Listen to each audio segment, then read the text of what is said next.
Target చేస్తున్నారు. వాళ్ళు పెద్ద తప్పులు చేసినప్పుడు కూడా you are overlooking all that. Look, biased గా ఉండడం దాంట్లో అది మీ ఇష్టం, that might be your choice. But when you play biased and you act neutral, when you play biased and you act neutral, okay, దాంట్లో ఒక when did I play biased neutral గా ఎప్పుడు ఉన్నా? any example? మీరు ఒప్పుకున్నారు కదా, you have not nominated Prithvi, you have not nominated Prerna, you have not nominated. నా reasons నాకు ఉంది, కానీ మీకు అలా కనిపిస్తుంది బయాస్డ్ గా ఉన్నానని. 10 weeks అయింది కదా, 10 weeks అయింది, 12th week అవుతుంది. యా, ఈ 12th week లో మీకు ఒక పాయింట్ కూడా దొరకట్లేదు వాళ్ళు అంటే వాళ్ళకి నామినేట్ చేయడానికి. సరే, సో అందుకు మీకు biased, అది biased, that is biased. And మీరు చేసిన గొడవలు, వాళ్ళతో చేసిన గొడవలు కూడా నాకు ఫేక్ గా అనిపించింది. ఏ గొడవలని ఎగ్జాంపుల్? అంటే మనం ఆ ఎక్స్ గేమ్ ఉన్నప్పుడు ఒక గొడవ అయింది, తర్వాత నేను నిన్న చూశాను మీకు నిఖిల్ కి ప్రేరణకి ఇక్కడ చిన్న గొడవ అయింది ఆ వాటర్ గేమ్ లో. అచ్చా, ఓకే ఓకే. ఆ వాటర్ గేమ్ అది మీకు ఫేక్ గా కనిపించిందా? అది ఉన్నప్పుడు ఇమీడియట్లీ 4-5 hours లో సాల్వ్ అయింది. తర్వాత నామినేషన్ లో మీరు ఆ పాయింట్ పెట్టలేదు. ఓకే, నామినేషన్ లో మీరు వేరే వాళ్ళకి టార్గెట్ చేశారు, ఆ పాయింట్ మీరు పెట్టలేదు nomination. So you have come here fixed and biased. So రాకముందే అలా వచ్చానని మీరు అనుకుంటారు? yes, and after coming here also you might have changed the strategy. I do not know. Act neutral అంటే act neutral అంటే because ఒక్కసారి నేను ఉన్నప్పుడు పృథ్వీ మెగా చీఫ్ కోసం పృథ్వీ ఇక్కడ ఆడినప్పుడు మీరు ప్రేరణ గారితో ఒక గొడవ చేశారు. ఎందుకు మీరు పృథ్వీకి ప్రాంప్టింగ్ ఇవ్వలేదు? I'm mega chief. ఓకే, కానీ మళ్ళీ 2 hours లో గొడవ ఇమీడియట్లీ సాల్వ్ అయింది. మీరు మళ్ళీ ఆ పాయింట్ కి ఎప్పుడు నామినేషన్ లో పెట్టలేదు. సో అది ఫేకే కదా. ఓకే, అట్లాంటి గొడవలు ఉన్నప్పుడు ఫేకే కదా. మరి నామినేషన్ లో వచ్చినప్పుడు మీరు ఒక అవతల వాళ్ళు చేసిన చిన్న మిస్టేక్ చూసి అది చూసి మీరు నామినేషన్ లో పెట్టినారు. సో అర్థమైంది నాకు. ఇది మీ ఇది yes, for being biased Yashmi గారు, for playing group games since start, and for having favouritism, and for acting neutral when in fact you are not neutral. ఇది 12th week అండి. వెన్ అంటే యాక్ట్ న్యూట్రల్ ఎక్కడ అంటే ప్రతిసారి నేను బయాస్ గా ఆడట్లేదు మీరు చాలా సార్ చెప్పారండి. మీరు చాలా సార్ నేను ఈసారి మీకు నామినేట్ చేస్తా, ప్రేరణ నువ్వు ఇలా చేస్తే నేను ఈసారి మీకు నామినేట్ చేస్తా, కానీ ఇప్పుడు వరకు అది జరగలేదు. ఎందుకు యష్మి గారు? దాని క్లారిటీ ఇస్తా. సో మా మధ్యలో యూజువల్లీ ఏమవుతుందంటే, మాకు వేరే వాళ్ళకి ఉన్న డిఫరెన్స్ ఏంటంటే, మా మధ్య గొడవ అయితే మాకున్న ఆ కంఫర్ట్ జోన్ వల్ల, అంటే డే 1 నుంచి నేను ప్రేరణ అందరికీ తెలుసు, ప్రాజెక్ట్ లో వర్క్ చేసాము. నిఖిల్ నేను ఏ ప్రాజెక్ట్ లో వర్క్ చేయలేదు. హౌస్ లో వచ్చిన తర్వాతనే నిఖిల్ నాకు పరిచయం. నేను బట్టిగా వచ్చా, డే 1 నుంచి నాకు క్లోజ్ అయిపోయాడు. తెలుసో తెలియకుండానో ఆయన క్లోజ్ అయిపోయాడు. ప్రాబ్లీ ఆ క్లోజ్నెస్ వల్లనే అందరికి కన్ఫ్యూజ్ అయ్యింది బయట నుంచి పరిచయం అని. కానీ నిజంగా చెప్తున్నా, నిఖిల్ నాకు బయట నుంచి పరిచయం కాదు. మాకు ఉన్న కంఫర్ట్ జోన్ వల్ల మా మధ్య ఏదైనా ప్రాబ్లం అయితే నేను వెంటనే రియాక్ట్ అవ్వకపోతే నా ప్రకారం అది బయాస్డ్. ఆబ్వియస్లీ ఉన్న వాళ్ళకి కంపేర్ చేస్తే డే 1 నేను కనెక్ట్ అవుతా ప్రేరణతో, ఎందుకంటే నేను తనతో కలిసి వర్క్ చేశాను. అది ఆటోమేటిక్ గా ఏ మనిషికైనా అది వచ్చే ఒక నేచర్. సో బయట నుంచి నేను ప్రిపేర్ అయ్యి రాలేదు. సో ప్రాబబ్లీ మాకున్న ఆ కంఫర్ట్ జోన్ వల్ల గొడవ.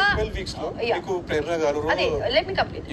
సో నాకు తప్పు అనిపిస్తే వెంటనే నేను రియాక్ట్ అవుతా. కొంతమందితో నాకు తప్పు అనిపించిన, అంటే వేరే వాళ్ళు, మీరు ఈ గ్రూప్ లో కొంతమంది పేరు తీసుకోలేదు, మీరు తప్పు అనిపించిన చాలా సారి నేను ఓకే మాట్లాడదాం, టైం వచ్చినప్పుడు మాట్లాడదామని ఆగుతా. కానీ వీళ్ళతో కొంచెం తప్పు అనిపిస్తే నా టోనే మారిపోద్ది. ఎందుకు నువ్వు ఇలా చేసావు, నువ్వు తప్పు చేసావని నేను మాట్లాడతా. అక్కడ బయాస్డ్ కాదు అది ఎక్కడ బయాస్డ్ కేటగిరీకి వస్తుంది. నాకు బయాస్డ్ అనిపిస్తే అది కూడా చెప్పకూడదు, సైలెంట్ గా ఉండాలి. చెప్పి మళ్ళా నామినేషన్స్ కి ఎందుకు తీసుకురావట్లేదు అని మీరు అంటున్నారు. నేను ఆ గొడవ చేసి అక్కడ ట్రిగర్ అయ్యి మాట్లాడి కూర్చొని అంతా సార్ట్ అవుట్ చేసిన తర్వాత మళ్ళీ ఆ బీట్ ఎనీబడి, అలాంటి సిచ్యువేషన్ వేరే వాళ్ళు ఉన్న అలాంటి ఇన్సిడెంట్ ని నేను ఎప్పుడూ నామినేషన్స్ వరకు తీసుకురాలేదు. ప్రాబబ్లీ వీళ్ళు ఎక్కువ నన్ను, అంటే మీ ఆ పాయింట్ ఆఫ్ వ్యూ లో చూస్తున్నారు కాబట్టి మీకు అలా అనిపిస్తుందేమో. There are many situations. ఒక్క ఇన్సిడెంట్స్ గురించి ఒక వ్యక్తితో, వేరే వ్యక్తి, ఈ గ్రూప్ ని పక్కన పెట్టండి, వేరే వ్యక్తితో నేను డిస్కస్ చేసిన పాయింట్ ని నేను యూజువలీ నామినేషన్స్ కి నేను తీసుకురాను. మోస్ట్ ఆఫ్ ద టైం నేను తీసుకురాను. వాళ్ళ కన్నా ఎక్కువ నాకు ఈ పర్సన్ నాకు తప్పు అనిపిస్తున్నారంటే మాత్రమే నేను తీసుకొచ్చాను. అండ్ ఆల్సో మీరు ఈ సీజన్ చూసుంటే మాకు కరెక్ట్ గా నెమ్మదిగా ఆలోచించుకొని పాయింట్ చెప్పేలాగా నామినేషన్ జరగట్లేదు. ఏదో పరిగెట్టాలి, పట్టుకోవాలి, అలా చేయాలి. మేము ఎవరిని నామినేట్ చేయాలనుకుంటామో అసలు వాళ్ళని చేయడానికి మాకు ఆప్షన్ రావట్లేదు. ఆ కిల్లర్ గర్ల్స్ టైంలో నిజంగా నామినేట్ చేయాలి అనుకున్న వ్యక్తిలో ప్రేరణ కూడా ఉంది. అది ఓపెన్ గా నేను ప్రీవియస్ డే చెప్పారు కాబట్టి ఆ పాయింట్ పట్టుకొని తేజ గారు నన్ను నామినేట్ చేశారు. అండ్ ప్రేరణతో పాటు నాకు ఇంకా ఎప్పుడు నామినేషన్ లో నేను 3 ఆప్షన్స్ పెట్టుకుంటా. బికాజ్ ఇంత ట్విస్ట్ అండ్ టర్న్స్ వస్తుంది అన్నప్పుడు ఒక్కటి అటు ఇటు అయితే నేను ఒక ఆప్షన్ ని నేను పెట్టుకుంటా. ఆ రోజు కూడా నేను 2 ఆప్షన్స్ ని నేను పెట్టుకున్నా, వేరే 2 ఆప్షన్స్ ని. సో ప్రేరణ అదేదో ఆడుతుంది కదా, మళ్ళీ ఎందుకులే, మళ్ళీ చెయ్యొచ్చు అని నేను వదిలేసా. నేను ఎక్కడ కూడా బయాస్డ్ గా నేను ఆడట్లేదు. నాకు తప్పు అనిపిస్తే నేను పాయింట్అవుట్ చేసి గొడవనే పెట్టుకుంటున్నా, పెద్ద పెద్ద గొడవ. అది ఆ గొడవని నామినేషన్ ని తీసుకొచ్చి అది ఇంకా ఎక్కువ మందికి రీచ్ అవ్వాలి, నేను గొడవ చేస్తున్నాను వీళ్ళతో, చూడండి చూడండి అనే ఇంటెన్షన్ అది కాదు. అండ్ మీరు అన్నారు బయట నుంచి అలా అనుకొని వచ్చాను అని. నేను ఎందుకు అలా అనుకొని వస్తా? ఇప్పుడు నేను కూడా గేమ్ షో ఆడడానికి వచ్చాను, నాకు తెలీదా? ఇప్పుడు గ్రూప్ గేమ్ ఆడితే నా గేమ్ స్పాయిల్ అవుతుంది అనే క్లారిటీ నాకు ఉంది. ఎప్పుడు వచ్చింది మీకు క్లారిటీ? లేదు ఆదిత్య గారు, మీరు స్టార్టింగ్ నుంచి అన్నారు కదా, మరి స్టార్టింగ్ నుంచి మీరే అన్నారు కదా, ఇప్పుడు అంటున్నారు మళ్ళీ. ఇప్పుడు మీరు నాకు ఒకటి చెప్పండి, మీ నాన్నగారు వచ్చిన తర్వాత మీకు ఏ అడ్వైస్ ఇచ్చారు? మా డాడీ 2 వీక్స్ నుంచి నువ్వు ఎఫర్ట్స్ కనిపించట్లేదు, ఎఫర్ట్స్ ఫస్ట్ ఉన్న గ్రూప్ ఇండివిజువల్ గా ఆడమన్నారు. ప్లాన్ ఆడాలంటే మీరు గ్రూప్ గేమ్స్ ఆడినా ఆపండి. అది మా డాడీ స్పెసిఫిక్ గా నేమ్స్ తీయలేదు. ప్రాబబ్లీ ఇండివిజువల్ గేమ్ ఆడండి, దాంట్లో చాలా ఉంది యష్మి గారు. ఇంకోటి, actions speak louder than words. I totally agree. మీరు చెప్పిన దాంట్లో of course you are giving your clarification wonderfully, కానీ మీ యాక్షన్స్ లో అది కనిపించలేదు. ఏమవుతుందంటే మీరందరూ చెప్పేసరికి ఇప్పుడు వాళ్ళతో మాట్లాడకుండా అస్సలు నేను సైలెంట్ గా ఉండాలి. అలా ఉంటే తప్పైపోద్ది. నేను అందరితో ఎలా మాట్లాడుతున్నానో వాళ్ళతో అలా మాట్లాడుతున్నా. ప్రాబ్లీ డే 1 నుంచి వాళ్ళు నాతో ఎక్కువ ఉన్నారు కాబట్టి. నామినేషన్ చేసినప్పుడు మీకు మణికంఠలో చాలా ప్రాబ్లమ్స్ కనిపించింది, మీకు నబీల్ లో చాలా ప్రాబ్లమ్స్ కనిపించింది, మీకు అప్పుడు గౌతమ్ లో కూడా చాలా ప్రాబ్లమ్స్, కానీ వాళ్ళు పెద్ద పెద్ద తప్పులు చేస్తే కూడా మీకు కనిపించలేదు. That is not correct. This is favoritism. This is group game. This is being biased from the start. ఇది కరెక్ట్ కాదు, అవతల వాళ్ళకి కాదు, వేరే కంటెస్టెంట్స్ కి ఫేర్ గా కాదు. వేరే వాళ్ళకి ప్రాబ్లం అవుతుంది అంటున్నారా? వేరే వాళ్ళకి ప్రాబ్లం కాదు. This is not fair to them.